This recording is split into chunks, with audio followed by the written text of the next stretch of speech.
अस्सलाम वालेकुम, मेरा नाम है हेमाजी शान और आज हम लोग बात करेंगे सुपीरियॉरिटी और इन्फीरियॉरिटी कॉम्प्लेक्सेस जो बच्चों के अंदर डेवलप हो जाते हैं, उनके क्या रीज़न्स होते हैं। चलिए आइए आज हम पहले बात करते हैं इन्फीरियॉरिटी कॉम्प्लेक्सेस की। बहुत जगह देखा गया है कि बच्चों को उनके फ़िज़िकल ट्रेट्स जो होते हैं उनके ऊपर बचपन से बहुत टॉन्ट किया जाता है, पेरेंट्स भी, कभी फैमिली फ्रेंड्स। अब जाहिर है अगर घर में वो चीज़ कही जा रही है तो आसपास के लोग ये समझने लगते हैं कि they are also allowed to comment on that. वो बच्चे के बारे में कोई नहीं सोच रहा होता कि उस बच्चे को कैसा फ़ील हो रहा है। पहले ज़माने में ये होता था कि एक जॉइंट फैमिली सिस्टम ज़्यादा होते थे, सब लोग मिल के रह रहे हैं या एवरी वीकेंड सब इकट्ठे हो रहे हैं, तो वो ज़रूर सबकी लेग पुलिंग हो रही होती थी। अब उन लेग पुलिंग में बहुत दफ़ा ये होता था कि किसी के कम्प्लेक्शन पर उसको टारगेट किया जा रहा है या किसी के उसकी फ़िज़ीक पर उसको टारगेट किया जा रहा है, उसकी आवाज़ पर उसको टारगेट किया जा रहा है। बट उन सब चीज़ों को लोग एक मजाक में लिया करते थे और कि अरे ये तो सबके साथ होता है, तुम्हें इतना सेंसिटिव होने की क्या ज़रूरत है, ओहो इतने हसास मत बनो, इतना वो होने की ज़रूरत नहीं है, हर एक को कहा जाता है ये वो। लेकिन ये सारी चीज़ें आप अगर अब जैसे जैसे लोगों ने पढ़ा है और इस चीज़ों के बारे में पता चला है, तो ये सारी चीज़ें आप एक बच्चा एक सब चीज़ें कॉम्प्लेक्सेस लेके बड़ा हो रहा है। अब वो बड़े होकर उनको अब आप जैसे देखें कि कोई अगर फॉर एग्ज़ाम्पल सांवला है, हमारे यहाँ की सोसाइटी में एक तो सांवला होना या डार्क कम्प्लेक्शन होना भी एक बहुत बड़ा, मैं टैबू कहूँगी, उसको समझा जाता है कि ओहो गोरी नहीं, गोरी चाहे गोरा हो, लड़का गोरा हो या लड़की गोरी हो तभी वो एक जो एक सो कॉल्ड क्राइटेरिया है उसके ऊपर उतरते हैं। या दुबली पतली लंबी हो और गोरी हो, मतलब एक बिल्कुल आप एक किसी कैरेक्टर को इमेजिन कर लेंगे जो बिल्कुल परफेक्ट हो। इस तरह से नहीं होता, मतलब हर एक इंसान में डिफरेंट क्वालिटीज़ होती हैं। ज़रूरी नहीं है कि वो एक इंसान बहुत हर चीज़ उसकी बहुत खूबसूरत है और कि वो एक इंसान भी अंदर से बहुत खूबसूरत हो। No, it's not necessary. तो ये चीज़ें जो हैं ये साइकोलॉजिकली बच्चों को बहुत तोड़ देती हैं। मैंने अपने स्कूल में अपने उसमें देखा हुआ है कि कुछ बच्चे बहुत खामोश रहते। अब वो ऑब्वियसली हमें उसका रीज़न नहीं पता। अब वो मेरे पास अगर वो ग्रेड 1 में या ग्रेड 2 में वो बच्चा मेरे पास आ रहा है, वो उससे पहले कितना टाइम उसने घर में स्पेंड किया है, उसने क्या क्या मतलब फ़ेस की हैं चीज़ें, तो वो सारे कॉम्प्लेक्सेस लेके, चाहे वो इन्फीरियॉरिटी कॉम्प्लेक्स हो चाहे वो सुपीरियॉरिटी हो, वो सब एक फ़िज़िकल एक पर्सनैलिटी अपनी ले के स्कूल आ रहा है। अब उस पर्सनैलिटी को हमें एज ए टीचर ग्रूम करना है, उसके अंदर हमें पेरेंट्स की भी हेल्प की ज़रूरत होती है। तो उसमें मैं जहाँ तक मैंने देखा था, मैं अपने पेरेंट्स को, अपने स्टूडेंट्स के पेरेंट्स को मैं यही रेकमेंड करती थी, यही बताती थी कि उसकी स्किल्स पे तवज्जो दें। That he has a very good hand writing, she has a very good voice, she can run very fast, she can draw very well. आप इन चीज़ों पे तवज्जो दें और इस चीज़ से उसका कॉन्फिडेंस, उसको मोटिवेट करें कि बेटा आप बहुत, यू आर सो इंटेलिजेंट, आप इतनी अच्छी ड्राइंग तो पूरी ख़ानदान में कोई नहीं करता, इतना प्यारा तो किसी की हैंड राइटिंग है ही नहीं, इतनी अच्छी रीडिंग तो आज तक मैंने सुनी नहीं किसी की। इन सब चीज़ों से बच्चे कॉन्फिडेंट होते हैं। फिर ये होता है कि जैसे किसी फैमिली मेम्बर ने ये बच्ची को कह दिया या बच्चे को कह दिया कि ओहो तुम तो इतने मोटे हो गए हो, या तुम इतने काले हो गए हो, या तुम तो दिन ब दिन मोटी होती जा रही हो, या तुम दिन ब दिन काले होते जा रहे हो। एक दफ़ा हो गया, 2 दफ़ा हो गया, अगर this thing will be repeated with that child, तो ऑब्वियसली वो बच्चा है, अगर वो आगे से जवाब दे देगा तो वो बदतमीज़ी में शुमार हो जाएगा। वो अपने अंदर वो चीज़ रखे रहेगा या रखे रहेगी तो वो एक कॉम्प्लेक्स, एक फ्रस्ट्रेशन उसके अंदर वो डेवलप होती जाएगी, विच इज़ रॉन्ग। उसमें ये है कि पेरेंट्स को बच्चों को इतना कॉन्फिडेंस देना चाहिए कि वो बच्चा जैसा भी है, जिस फिज़ीक का भी है, जो उसके फ़िज़िकल ट्रेट्स हैं, दैट चाइल्ड इज़ एक्सेप्टेड।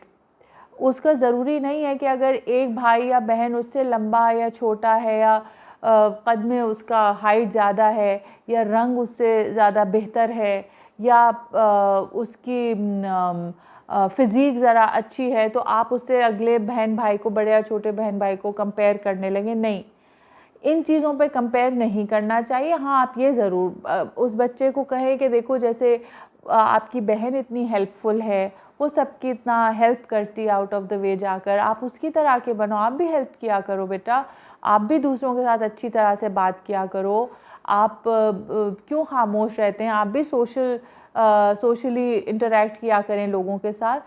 इन चीज़ों में बच्चों को मोटिवेट किया करें रादर देन कि तुम्हारा रंग इतना, हाँ उसकी तरह देखो वो इतनी गोरी है, तुम अपने मुंह पे ये क्रीम लगाओ, या वो छोटी सी बच्ची के मुंह पे आप एक्सपेरिमेंट्स करने लगें उसको गोरा करने के लिए। नहीं कि उपटन लगा रहे हैं और ये कर रहे हैं वो कर रहे हैं, नहीं, इन सब चीज़ों की ज़रूरत नहीं होती। बच्चों को एक आप इतना कॉन्फिडेंट बना लें कि अगला थर्ड पर्सन, घर से बाहर कोई भी इंसान उनको कुछ कह रहा है, दे शुड नॉट बॉदर, कि ठीक है कहने दो भाई, मेरे अम्मी अब्बू को या मेरी फैमिली को इस चीज़ से कोई प्रॉब्लम नहीं है। उस बच्चे के अंदर इतना कॉन्फिडेंस है कि मेरे अम्मी अब्बू को कोई प्रॉब्लम नहीं है इस चीज़ से, तो वाई शुड आई बॉदर, वो कह रही हैं तो कहने दो। दूसरा ये कि स्कूल गोइंग जब होते हैं बच्चे, कॉलेज गोइंग होते हैं, तो उनके होते हैं, जब बच्चे बड़े हो रहे होते हैं उनकी कितनी शक्ल चेंज होती है, कितना डिफरेंट होते हैं। आप अपनी पिक्चर्स दिखाएं, बचपन की पिक्चर्स दिखाएं कि देखो जब हम लोग छोटे थे तो इस तरह के थे, अब देखो इस तरह के हो गए। तो एक तरह के थोड़ी रहते हैं इंसान चेंज होता रहता है, उसका कम्प्लेक्शन भी चेंज होता है, उसकी हाइट भी चेंज होती है। इस तरह से एक बच्चे को उसकी जो स्ट्रेंथ्स हैं उस पे फोकस करें रादर देन उसकी जो फिज़िकल ट्रेट्स हैं उसके ऊपर उसको टॉन्ट किया जाए। दूसरा मैं एक और भी बात कहूँगी कि फैमिली मेम्बर्स में अगर आपके कोई है इस तरह का जो कि आपके बच्चे को इस तरह से टॉन्ट कर रहा है, and you have observe this with passage of time के 2-3 दफ़ा इस तरह हुआ है, तो आप उसको अकेले में बहुत प्यार से, आराम से, पोलाइटली समझाइए कि देखिए आपके इस तरह से कह देने से मेरे बेटे या बेटी के ऊपर एक बहुत नेगेटिव इफ़ेक्ट होता है।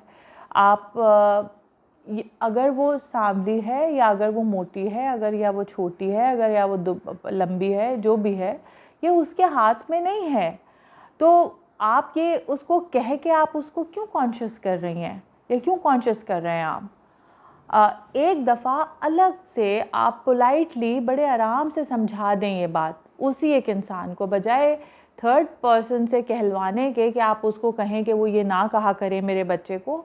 नहीं, आप इतना लड़ने की और रूड होने की ज़रूरत नहीं है। बहुत प्यारे तरीक़े से आराम से आप बात करें कि इस तरह से मत करें क्योंकि मेरे बच्चे के ऊपर अफेक्ट हो रहा है, वो ये चीज़ें फ़ील करती है, वो ये चीज़ें फ़ील करता है।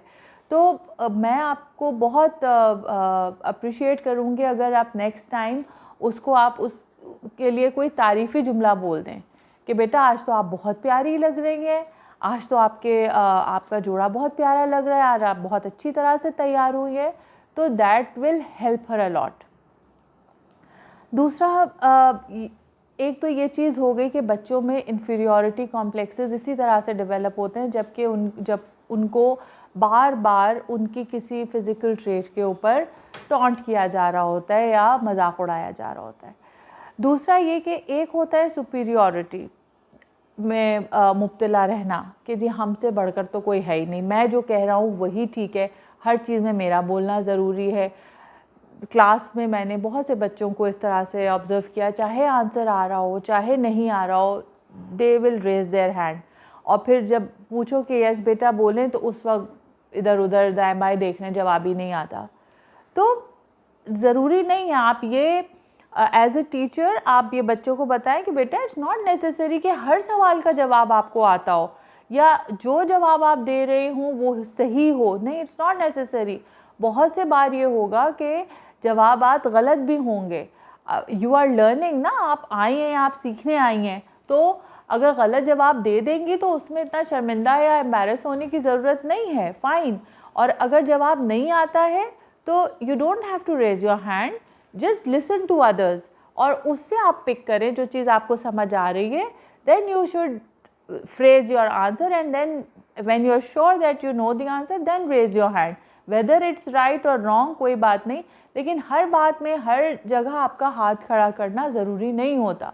फिर ये चीज़ उस वक्त होती है कि जब आप एक बच्चा आपके घर में आपकी नज़रों के सामने कोई गलत हरकत कर रहा है और आप उसको मना नहीं कर रही हैं, या अगर अब्बा अम्मा में से कोई रोक रहा है और अगला इंसान नहीं, आप नहीं मना करेंगे, आप नहीं रोकेंगी, करने दो जो कर रही है, दिस इज़ रॉन्ग. जब गलत हरकत है तो उसको बताएं गलत है. इफ़ शी इज़ ओवर, अब इफ़ योर चाइल्ड, अगर कोई बच्ची है, जैसे बच्चियों को तैयार होने का शौक़ होता है, तो अगर वो छोटी सी 5-6 साल की 7 साल की बच्ची है, वो ओवर मेकअप कर रही है या वो एक्सपेक्ट कर रही है कि उसकी अम्मा उसको डार्क कलर की लिपस्टिक लगा दें या उसको अम्मी अपनी तरह का मेकअप कर दें, तो ये चीज़ फिर आपको समझाना है उसे कि बेटा अभी आप बहुत छोटी हैं, इस उम्र में आपके ऊपर ये मेकअप अच्छा नहीं लगेगा, आपकी स्किन ख़राब हो जाएगी, आपके रिंकल्स इतनी जल्दी पड़ जाएंगे और आप अपनी उम्र से बड़ी लगने लगेंगी. तो ये चीज़ें आपको उसको बतानी हैं. इससे वो बच्ची के अंदर सही और हाँ ठीक है, फॉर द टाइम बिंग हो सकता है उसको बुरा लगे, हो सकता है वो थोड़ी अपसेट हो, but with passage of time वो चीज़ ये समझ जाएगी और उसके दिमाग में आ जाएगा. और ये जो सुपीरियॉरिटी कॉम्प्लेक्स होता है कि हाँ जो मैं कर रही हूँ वही सही है, वही सबसे अच्छा है, वो भी ज़रा सा बैलेंस आउट हो जाएगा. दूसरे लोग जो हैं घर में, उनको भी आप यही समझाइए कि बिला वजह की तारीफ़ नहीं, हाँ उसने कोई अच्छा काम किया है, उसने किसी की हेल्प की है, आप उसको ज़रूर अप्रिशिएट करें. उसका अगर कोई इस तरह का रिज़ल्ट आया है कि जब वाकई में बहुत अच्छा है, आप ज़रूर अप्रिशिएट करें. किसी कंपटीशन में उसने हिस्सा लिया, वो अच्छे मार्क्स से पास हो गई या उसका कोई पोजीशन आई, नहीं भी आई, appreciate her, appreciate him in that thing. But ये फजूल की कि उसकी खूबसूरती की तारीफ़ें करना या जो मेरी बेटी या बेटा करता है वही सबसे बेस्ट है, ये इन चीज़ों पे थोड़ा सा कंट्रोल करें. जिनके एक ही एक बच्चे होते हैं उनके ऊपर बहुत फोकस हो जाता है, बहुत ज़्यादा उनकी हर चीज़ पे तवज्जो दी जाती है. तो ऑलवेज़ रिमेंबर कि आप सारी ज़िंदगी अपने बच्चे के पीछे नहीं होंगे. एक स्टेज पे बच्चे अकेले भी जाएंगे और जब उनको इतनी आदत रहेगी हर दफ़ा कि अम्मा पीछे पलट के देखें तो अम्मा अब्बा खड़े हैं, या उनको हर दफ़ा कि नहीं अब्बू सपोर्ट कर देंगे, अम्मा सपोर्ट कर देंगी आकर, नहीं, आप बच्चों को इंडिपेंडेंट करें, let them face the world. और जब वो आगे दुनिया में जाएंगे तो दुनिया में उनको हर तरह के लोग मिलेंगे जो कि उनको क्रिटिसाइज़ भी करेंगे, उनको अप्रिशिएट भी करेंगे, and they should be ready to face both the types. ये आपके ऊपर है कि आप अपने बच्चे को किस तरह तैयार कर रही हैं. अगर उसको ओवर पैम्पर करेंगी तो he will not be ready to accept that criticism. So I hope आज का प्रोग्राम आप लोग को समझ में आएगा और मेरे कुछ ये जो पॉइंट्स मैंने नोट किए थे जिनके ऊपर मैं बात करूँगी वो आपकी ज़िंदगी में आपके बच्चों को पालने में काम आएगा. Thank you so much. See you next week. अल्लाह हाफ़िज़.